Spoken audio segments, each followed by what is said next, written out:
taxi driver glances at me through the rearview mirror like he's silently begging me not to ruin his upholstery with my tears. Which is fair. I'm crying so aggressively it sounds like I'm being exercised. To be clear, I am not normally a taxi crying person. I'm more of a cry in the shower, cry at Target, cry into my pillow, then apologize to it kind of girl. But today deserves public humiliation. Because 10 minutes ago, in downtown Seattle, Washington, the universe shoved me face first into rock bottom. My boyfriend of 2 years dumped me in the middle of Pike Place Market, right between the flying fish and a woman selling sculpted candles shaped like screaming goats. He said he needed space. The man lives in a 400-square-foot studio. How much more space does he want? The moon? Anyway, I climbed into this taxi thinking I could hold myself together for the 15-minute ride home. Wrong. I am sobbing into my tote bag, trying to be subtle about it, which is when the door opens beside me and a stranger slides in. Not just any stranger. A tall, broad-shouldered man in a charcoal suit that fits him like it was tailored by a secret society of fashion monks. His jaw is angular enough to slice fruit. His hair is dark, slightly tousled, like he either rolled out of a very expensive bed or out of a gunfight. His eyes are this intense storm gray that looks like they've witnessed things mortal hearts aren't meant to know.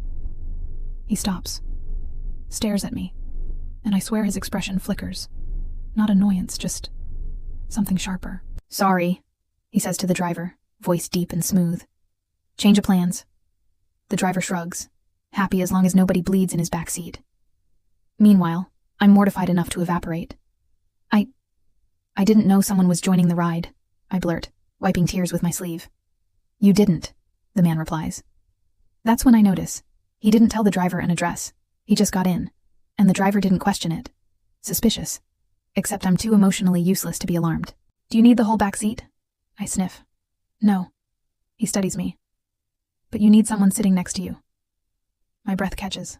Great. Now my lungs want to cry too. What? No, I'm fine. My voice cracks like I'm lying in HD. He doesn't argue. He just reaches forward, taps the driver's shoulder, and says calmly, "How much for the rest of your shift?" The driver's eyebrows shoot up. "Sir, my shift?" "Yes." The man gestures vaguely. "Your car, your evening, everything." I blink. "Wait, what?" The driver names a number that could buy me 6 months of groceries. The man pulls out a black metal card I've never seen before. No logo, no bank name. It looks like something that opens restricted doors in spy movies.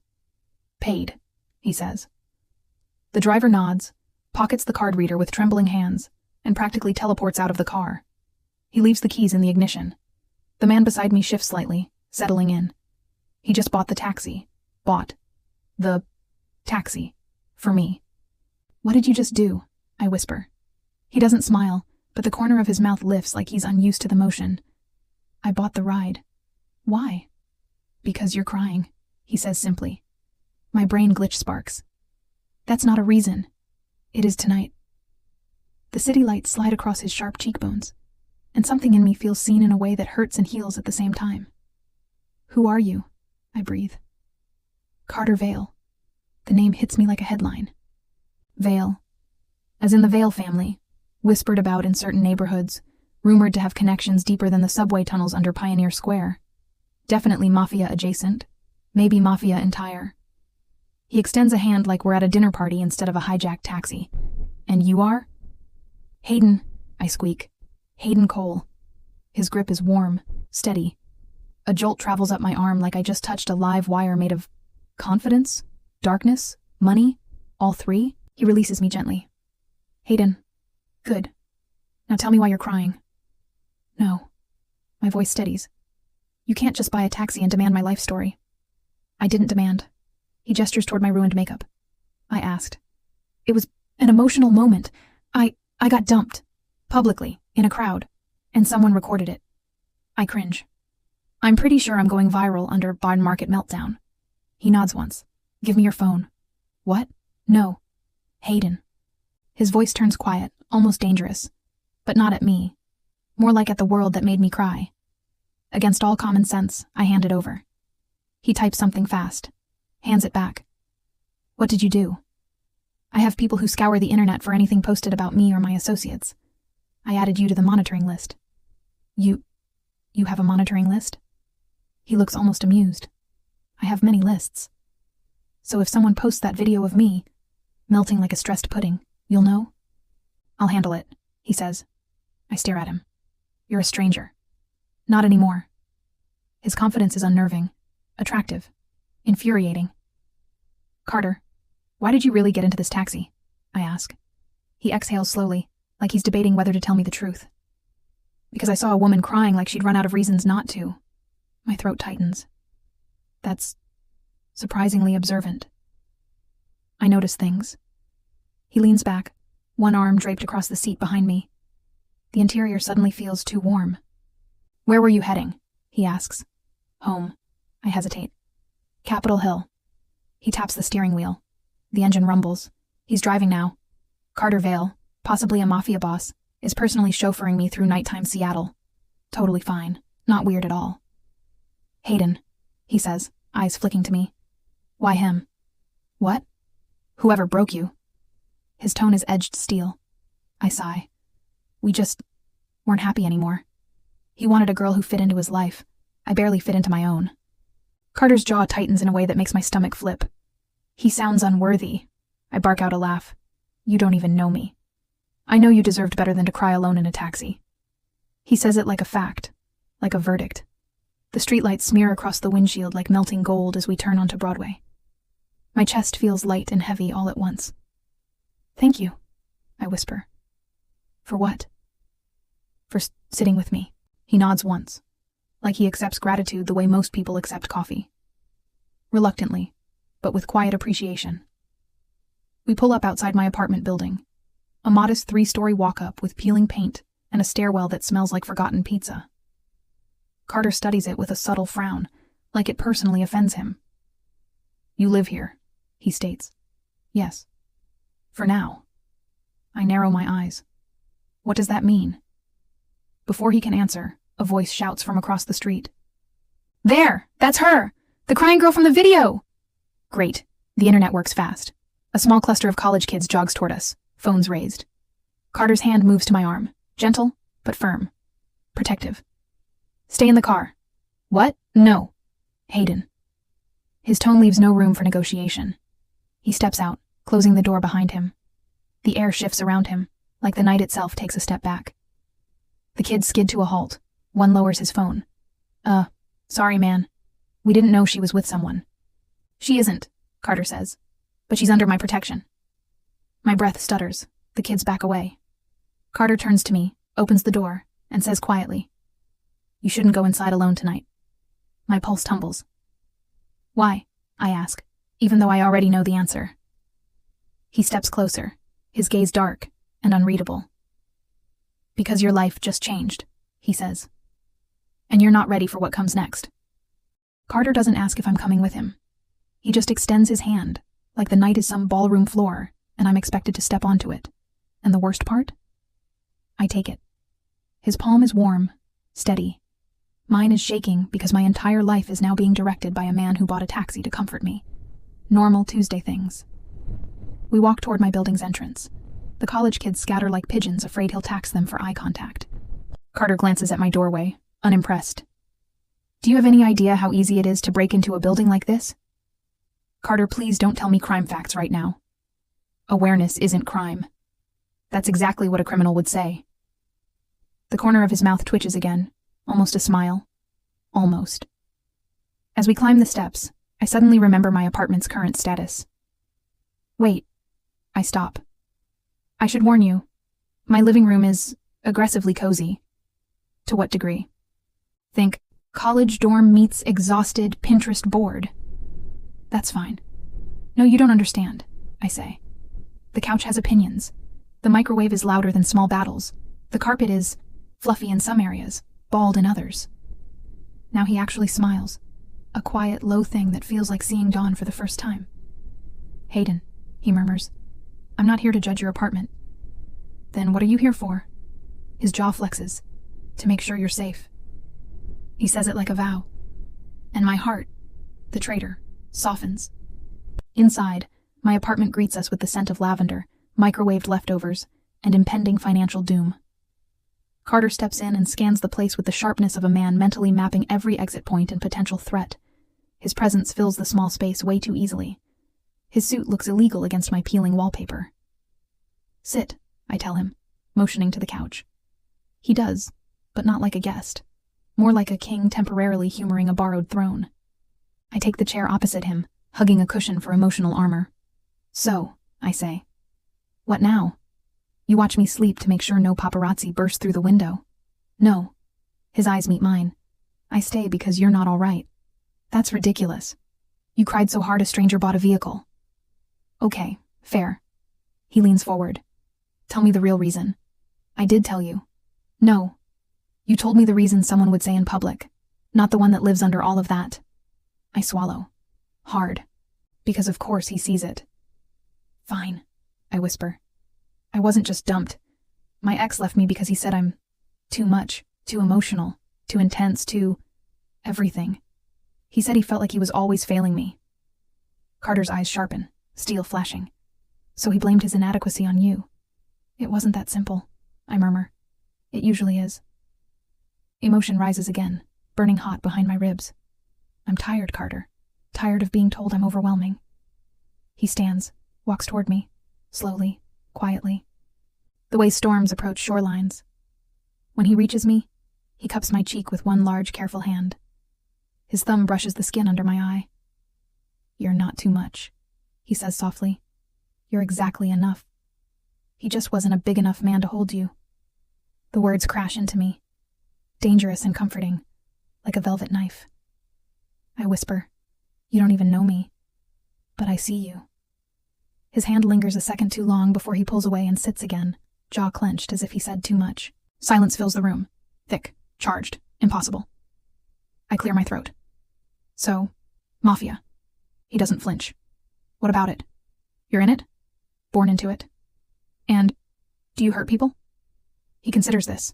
Not unless they try to hurt what's mine. The answer is both terrifying and strangely poetic. The cushion I'm holding suddenly feels like insufficient protection. Carter, why help me? Why risk anything for someone you met 20 minutes ago? He leans back, eyes shadowed. Because you remind me of something good in a world that's losing pieces of itself. That line hits harder than expected. I look away, breathing unevenly. You talk like someone who's been through fire. He doesn't answer, but his silence does. I shift topics before the atmosphere melts. What time is it? I should probably eat something before I collapse. He stands immediately. I'll get it. You don't even know my kitchen. I don't need to. He moves with efficient grace, opening cabinets, analyzing my embarrassingly mismatched dishes, locating the pan like he's done recon on this apartment before. I watch him cook a grilled cheese like it's a sacred ritual. A mafia air, flipping bread and melting cheese in my broken pan. What? He asks, sensing my stare. I'm just surprised. Why? You don't seem like the type to make sandwiches. I was taught many things, he says lightly, including how to feed myself. I grin. What else were you taught? His eyes meet mine, dark, knowing. Things you shouldn't ask about. My stomach flips. He brings me the sandwich on my least chipped plate. I take a bite and nearly moan from relief. He sits again, but closer this time, maybe a foot away. Too close for breathing properly. Thank you, I say. You're welcome. Silence again. But this time, comfortable. Until his phone buzzes. He looks at the screen, brows narrowing. What is it? I ask. He hesitates. Carter? He shows me the phone. It's a screenshot of me, crying, in the taxi. Posted on a popular Seattle gossip forum with the caption, Mysterious crying girl seen with Carter Vale. Who is she? I choke on air. Oh my God. No. No. It's the internet, he says calmly. It spreads fast. This is a disaster. It's manageable. Carter, I'm literally trending as Taxi Tears Girl.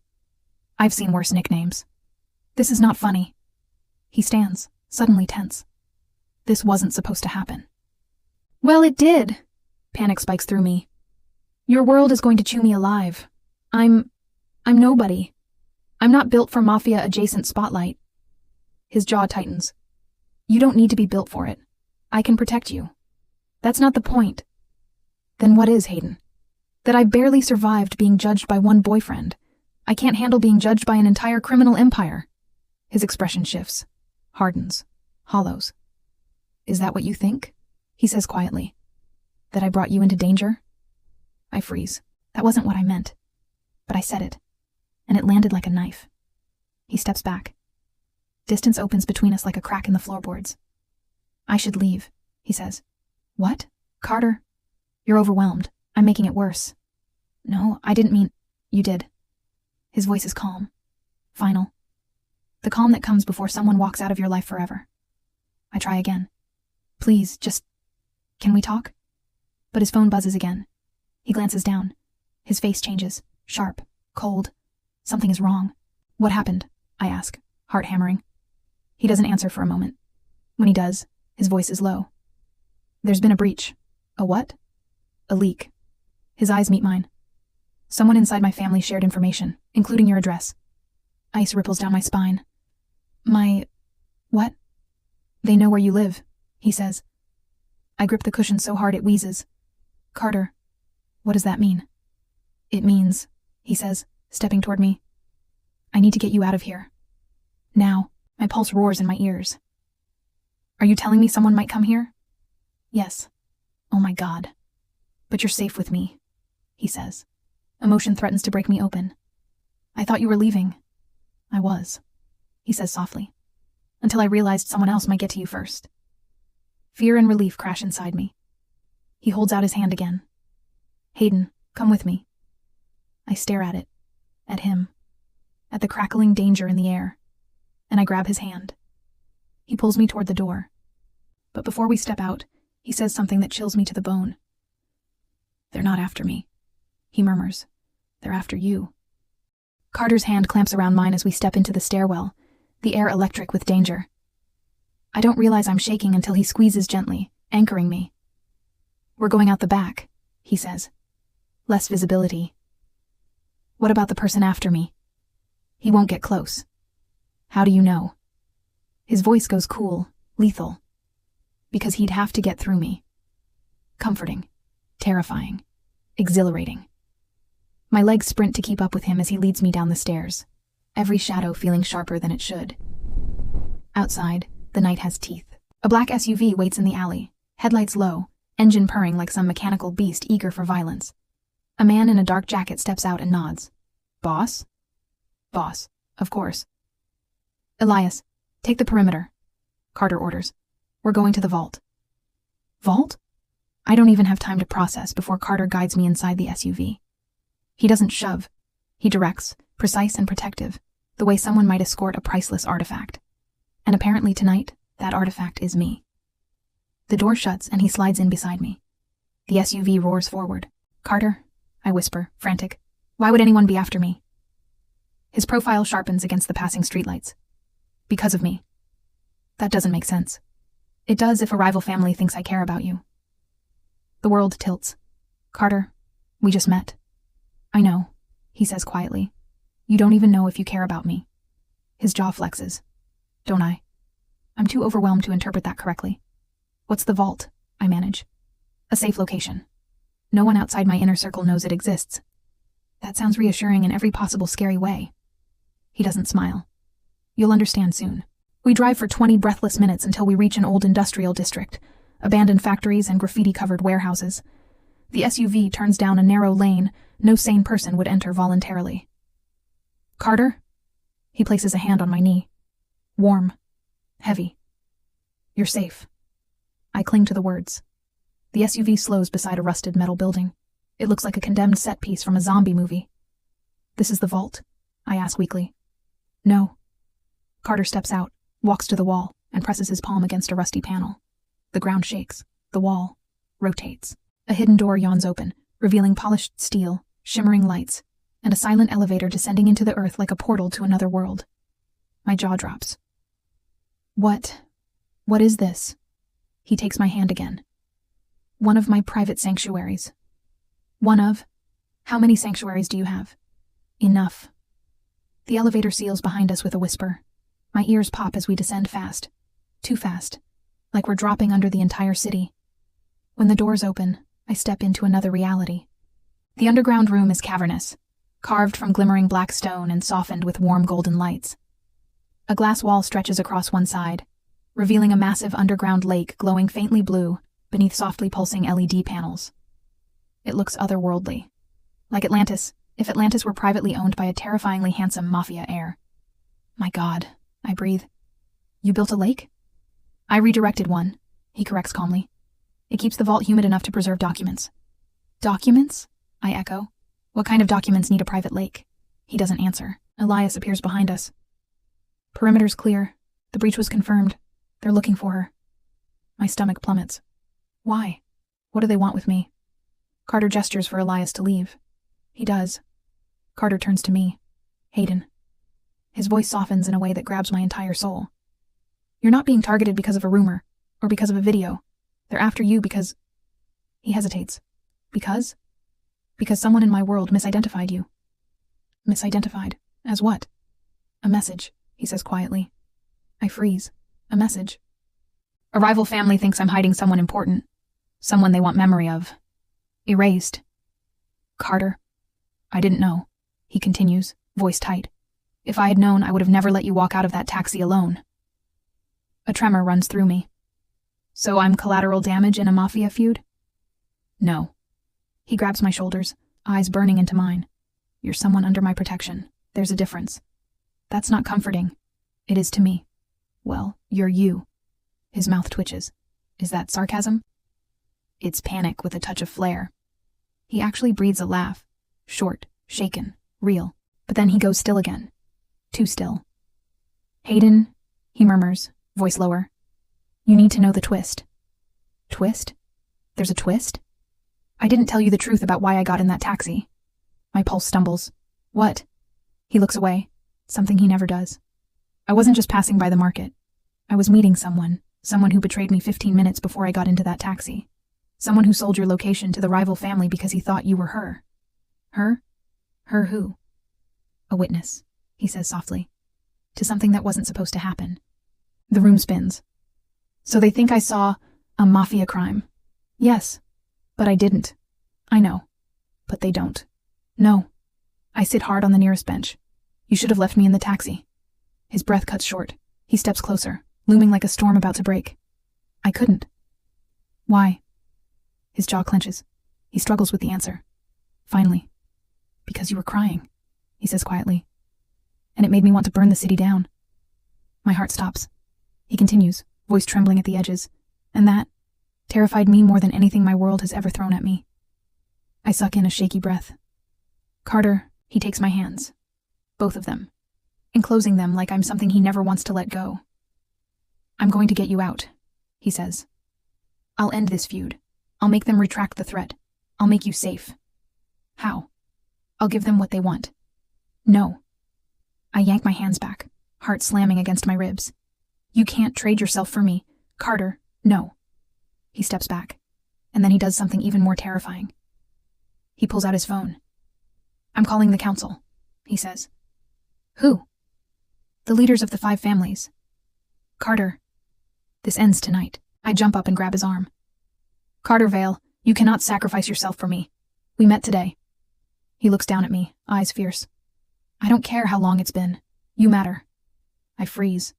You matter, he says again, softer. More than I can explain. He lowers the phone, turns it off, then lifts my face with both hands, thumbs brushing my cheeks. I'm not trading myself, he whispers. I'm trading power. What does that mean? That I'm stepping down from the succession. The breath leaves my lungs. Carter, what? If stepping aside puts you out of danger, I'll do it. You can't.